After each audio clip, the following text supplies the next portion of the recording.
우리에게 주신 하나님의 말씀은 고린도전서 6장 12절에서 20절 말씀입니다. 고린도전서 6장 12절에서 20절 말씀, 제가 가진 성경 이 신약 269페이지입니다. 제가 봉독하겠습니다. 모든 것이 내게 가하나 다 유익한 것이 아니요 모든 것이 내게 가하나 내가 무엇에든지 얽매이지 아니하리라. 음식은 배를 위하여 있고 배는 음식을 위하여 있으나 하나님은 이것저것을 다 패하시리라. 몸은 음란을 위하여 있지 않고 오직 주를 위하여 있으며 주는 몸을 위하여 계시느니라. 하나님이 주를 다시 살리셨고 또한 그의 권능으로 우리를 다시 살리시리라. 너희 몸이 그리스도의 지체인 줄을 알지 못하느냐? 내가 그리스도의 지체를 가지고 창녀의 지체를 만들겠느냐? 결코 그럴 수 없느니라. 창녀와 합하는 자는 그와 한 몸인 줄을 알지 못하느냐? 일러스되 둘이 한 육체가 된다 하셨나니 주와 합하는 자는 한 영이니라. 음행을 피하라. 사람이 범하는 죄마다 몸 밖에 있거니와 음행하는 자는 자기 몸의 죄를 범하느니라. 너희 몸은 너희가 하나님께로부터 받은 바 너희 가운데 계신 성령의 전인 줄을 알지 못하느냐? 너희는 너희 자신의 것이 아니라 값으로 산 것이 되었으니 그런즉 너희 몸으로 하나님께 영광을 돌리라. 아멘. 오늘 고린도전서 6장 12절에서 20절 말씀은 고린도전서 6장의 두 번째 단락이라고 말할 수 있습니다. 이 두 번째 단락에서 바울은 고린도 성도들이 지금 잘못 생각하고 있던 두 가지를 바로잡고 있는데요. 바로 자유에 대한 개념과 몸에 대한 개념입니다. 고린도 교회 성도들은 이 자유롭다라는 그 자유에 대한 것, 그리고 몸을 대하는 그 개념이 완전하게 왜곡되어 있었습니다. 고린도 교회 성도들은 자유에 대해서 오해하고 있었는데 그들은 이러한 표를 가지고 살았습니다. 나는 모든 것이 가능하다. 나는 모든 것에 자유하다. 이 표를 가지고 살았던 사람들이 바로 고린도 성도들이었습니다. 그래서 우리가 오늘 읽은 12절 말씀에서 시작할 때 모든 것이 가하나라는 표현이 지금 고린도 교회의 성도들이 쓰는 그 표를 가지고 바울이 편지를 쓰고 있는 것입니다. 너희가 사용하는 그 표어가 자유를 심각하게 오해하고 쓰는 표현이다라는 것을 지금 가르치고 있는 것입니다. 고린도 교회 성도들이 오해하고 있는 자유에 대한 개념은 다음과 같습니다. 만약에 이것이 법적으로 문제가 없는 것이라면 우리는 모든 것을 자유롭게 할 수 있다. 자유롭게 모든 것이 허용된다. 주님께서 직접적으로 금지하는 성경의 명령을 주신 것이 아니라면 그건 역시도 자유롭게 허용된다. 그리고 여기에서 한 발 더 나아가서 자유롭게 허용되는 모든 것은 옳은 것이다. 이렇게 잘못된 윤리적인 개념까지 고린도 교회 성도들이 가지고 있었다는 것입니다. 바울은 지금 고린도 교회의 자유에 대한 개념이 잘못되게 퍼져 있는 것을 바로잡고자 하고 있는 것입니다. 너희가 생각할 때 자유롭게 허용된다고 모든 것이 가하나 모든 것이 유익한 것은 아니다. 자유롭게 허용된다고 하여서 그것이 옳은 것은 아니다. 이렇게 무언가를 결정할 때 그 결정이 법적으로 문제가 없고 자유롭게 허용된다는 것이 그것이 곧 결정이 옳은 결정이라고 하는 기준이 결코 되는 것이 아니라는 겁니다. 그 결정이 과연 올바른 결정인가에 대한 기준은 그 결정이 법적으로 문제가 있냐 없냐, 법적으로 문제가 없고 허용되느냐, 그게 옳은 것을 결정하는 것이 아니고 그 결정이 성도에게 영적으로 유익한가, 그것이 바로 결정하게 되는 올바른 기준이 된다라고 바울은 지금 1절에 12절에서 알려주고 있는 것입니다. 영적으로 그들이 결정하는 것이 성도 개인에게 유익이 되고 그리고 공동체에 영적으로 유익이 될 때 그것이 올바른 것이고 영적으로 유익하지 않은 결정들은 올바르지 않음을 말하고 있습니다. 그래서 성도가 모든 것을 판단하고 결정하는 기준은 항상 그들이 결정하는 모든 결정이 영적으로 유익한가, 이것을 고민하고 결정해야 함을 말하고 있는 것입니다. 모든 것이 가하나 모든 것이 유익하지 않다라는 의미가 바로 그러한 의미입니다. 더 나아가서 바울은 한 가지를 더 지적하고 있습니다. 고린도 교회 성도들이 우리는 모든 것이 가능하다, 우리는 모든 것에 자유롭다, 그렇기 때문에 우리는 모든 것에 얽매이지 않는다라고 말하는 것을 지적합니다.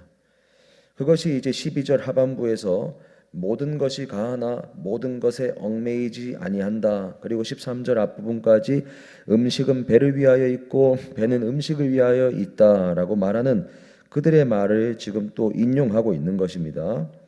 그래서 정말로 너희들이 모든 것에 얽매이지 않는 것이 맞느냐라는 것이죠. 너희가 모든 것에 얽매이지 않는다라고 말하지만 배고플 때 너희가 음식이 너희의 배에 얽매이고 있고 너희의 배는 또 음식에 얽매이고 있는 것이 아니하냐.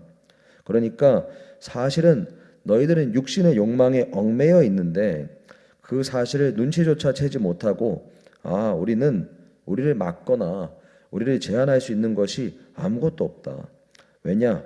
우리는 모든 것에 얽매이지 않는 자유라는 것을 지금 우리가 누리고 있기 때문이다 라고 말하면서 자신들은 지금 아주 자유로운 상황 가운데 있다고 착각하고 있지만 실상은 자기들의 욕망과 탐욕에 오히려 얽매여 있는 것이 아니냐.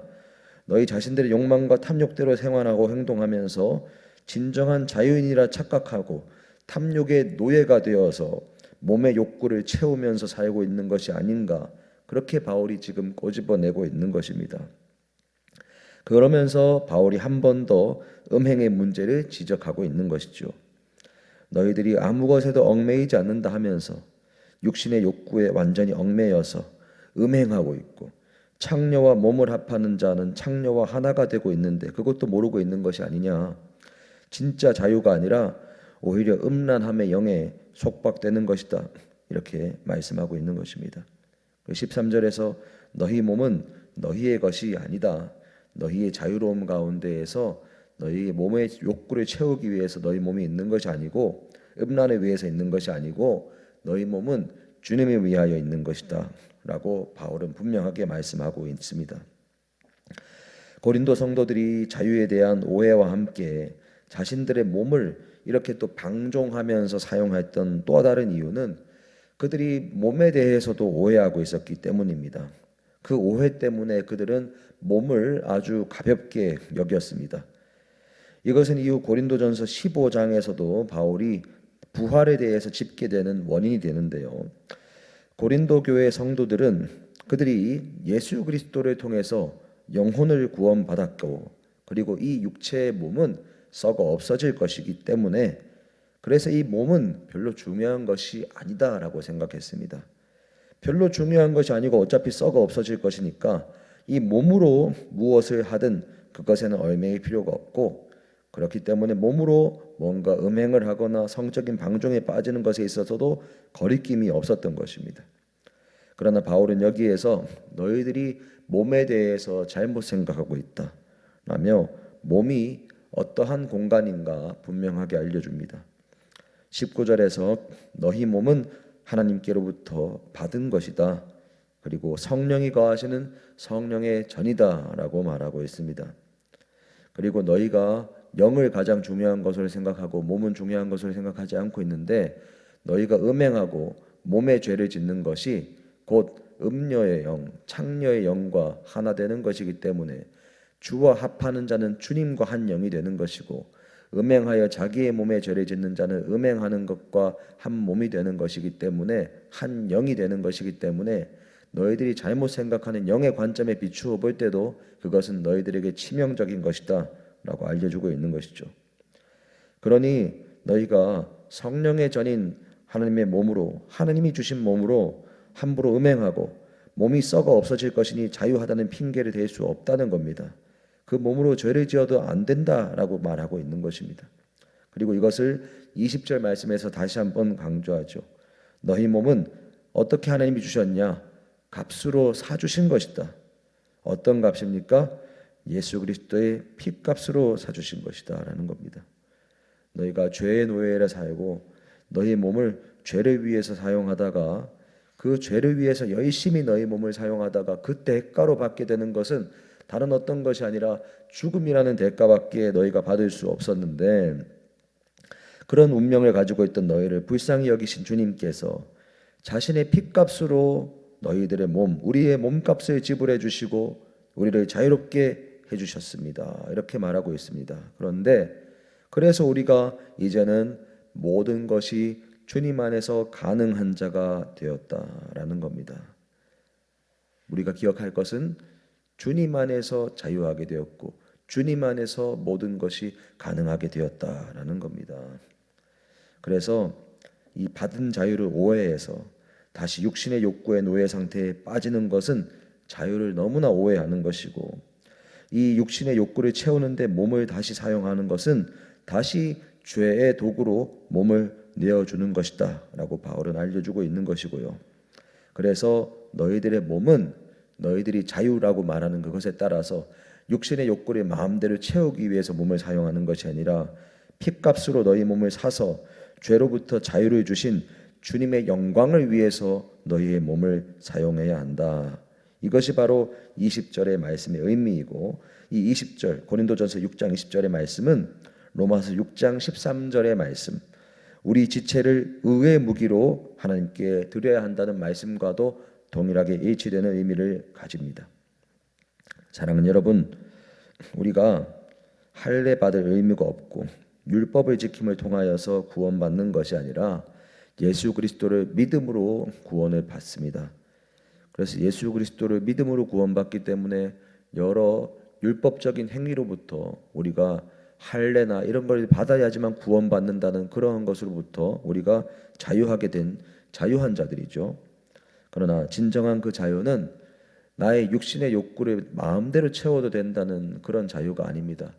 율법을 지키지 않아도 되니까 율법 가운데 하나님이 말씀하시는 하나님의 그런 것을 하나님이 기뻐하시는 정결함에 대한 것, 하나님이 기뻐하시는 많은 것들에 대한 것을 우리가 그냥 깡그리 무시하고 내 마음대로 아무렇게나 살아도 된다는 의미가 결코 아닙니다. 그것은 오히려 뒤집어 보면은 내가 또다시 육신의 도구로서 내 몸이 얽매여 있고 내가 다시 죄와 육신의 욕구의 노예가 되었다라는 것을 자기도 모르는 사이에 그 노예의 길로 또다시 걸어 들어가려고 하고 있는 것입니다. 그래서 진짜 자유는 그리스도 예수 안에서의 자유인 줄로 믿습니다. 예수 그리스도로부터 그리고 그분의 말씀 안에서 통제받는 것이 진정한 자유입니다. 어떠한 제한도 없고 어떠한 틀도 없는 자유는요, 자유가 아니라는 것을 우리는 기억을 해야 합니다. 이러한 기준이 분명하게 설정되어 있고 이 기준 안에서, 이 기준을 벗어나지 않는 범위 안에서 자유롭다라는 것이 실제로 진정한 자유라는 것을 믿지 않는 학자들도 인정하는 오늘날입니다. 그렇기 때문에 예수 그리스도로부터 통제받고 이제 나는 어떤 것에도 통제받지 않고 자유하다라고 말하는 그 사람은 사실 자신의 욕구와 내가 하고 싶은 대로 살고 싶다는 자기 중심성에서 깨닫지도 못하는 사이에 다시 탐욕의 노예가 되는 것이고, 그래서 진정한 자유는 예수 안에서 말씀의 통제를 받고 말씀의 순종을 기준으로 안에서 자유롭게 살아가는 것, 그것이 진짜 자유라는 것입니다. 따라서 진짜 자유를 누리는 자, 그 사람은 예수님께 다스림 받는 것이고 또 예수님께 다스림을 받으면서 나에게 그리고 우리 교회 공동체 전체, 우리 가정에 무엇이 영적으로 유익한가 고민하면서 결정하는 것이, 올바른 결정을 그렇게 내리는 사람이 참된 자유함을 누리는 사람이라는 겁니다. 우리가 오늘 이 사실을 기억하면서 우리가 진정한 자유를 누리는 이 하루는 오직 말씀 앞에 바로 설 때, 그리고 그 말씀에 순종할 때 주님 안에서 진정한 자유를 누리는 삶을 산다는 것을 기억하시며, 인간은 연약하기 때문에 어떤 것에도 얽매이지 않고 살아갈 수가 없는 존재이고 주님께 얽매이게 되느냐 세상에 얽매이게 되느냐라는 그 둘 중에 하나를 선택할 수밖에 없는 위치에 있다는 것을 우리가 기억하면서 주님의 진정한 주님 안에서 진정으로 자유함을 누리고 살아가시는 저와 여러분들이 되시기를 예수님의 이름으로 축복합니다. 함께 기도하겠습니다. 하나님 아버지 감사합니다. 우리도 자유에 대한 것을 얼마나 오해하고 살았는지 모릅니다. 내 마음대로 먹을 수 있고, 내 마음대로 무언가를 살 수 있고, 내 마음대로 내 육신의 쾌락을 채울 수 있고, 이것이 자유라고 생각하고 살았습니다. 그렇기 때문에 때로는 경제적 자유가 나에게 생기면 좋겠다. 내가 더 이상 돈 벌지 않고 돈이 많이 생겨서 내 마음대로 먹고 마시고 가고 멈추고 내 뜻대로 모든 것을 할 수 있는 것이 진짜 자유다. 내가 그런 자유로운 삶을 원한다 라고 생각하고 있었는지는 모릅니다. 주님 아버지, 그러나 오늘 성경에서 주님께서 분명하게 말씀하여 주시기를 진정한 자유는 그러한 것이 결코 아니다 라고 주님 알려주십니다. 오히려 그것은 다시금 내가 예수님 안에서 얻은 자유를 다시 육체의 노예로서 헌납하는 그런 빼앗기는 것이라는 것을 알려주십니다. 아버지, 우리가 진정한 자유를 누린다는 것은 영원한 생명을 주신 예수 그리스도 안에서 값으로 우리 몸을 사주신 예수 그리스도의 그 말씀과 그 기준 안에서 우리 몸을 사용하고 우리 몸을 그 안에서 말씀 안에서 제한하고 그 말씀에 오로지 순종하는 것이 진정한 자유를 누리는 것이라는 것을 오늘 알려주시니 감사합니다. 아버지, 우리가 내가 원하는 대로 모든 것을 생각하고 결정하겠다라는 것이 아니라, 그리고 그것이 옳은 것이다 라고 착각하지 않게 하시고, 정말로 우리 자신에게, 그리고 교회 공동체에게, 또 우리 가정에 영적으로 유익한 것이 옳은 것이고 올바른 것이라는 것을 기억하며 그 기준에 따라서 생각하고 고민하고 분별하여 결정하고 순종하며 살아가는 우리 모두가 되게 하여 주옵소서. 감사드립니다. 예수님 이름으로 기도합니다. 아멘.